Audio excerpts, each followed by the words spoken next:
जय मिथिला। अखन मिथिलाक्षर में अपना सब संयुक्ताक्षर का अभ्यास करे छी, जेमे य वर्ग के तालन स तक का संयुक्ताक्षर का अभ्यास भ चुकल है। आइ मूर्धन स संयुक्ताक्षर देखू मूर्धन स का संयुक्त कोना लिखबे। एक लेल पहिने मिथिलाक्षर में ना क लिखै छी, ओने क लिख देबै। आइ में ना क मूर्धन भ गेलै मूर्धन स का संयुक्त। ओना त मूर्धन स ना होइ छै, लेकिन किछ संशय संयुक्ताक्षर लगेला पर आकृति परिवर्तन होइ छै। मूर्धन स का संयुक्त एना के पहिने जेना ठ लिखै छी मिथिलाक्षर में से ठ लिखलौं। आइ में ना क ई स लगा देली, भ गेलै स ठ संयुक्त। स ठ संयुक्त ट लिखब पहिने,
प्रतिष्ठान देखो कोना लिखो।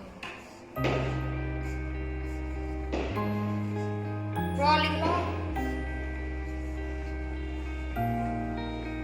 तो हर्षिकार भ गेलै।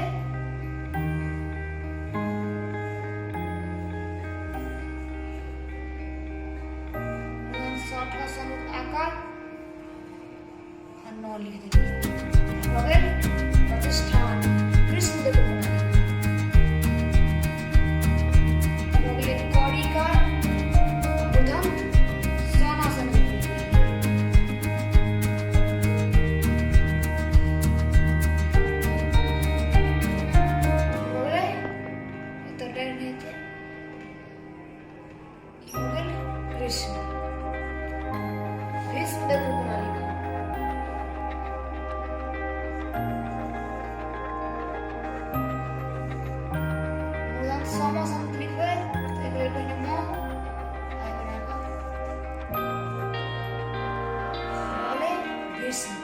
वास्प देखो बना लिखा।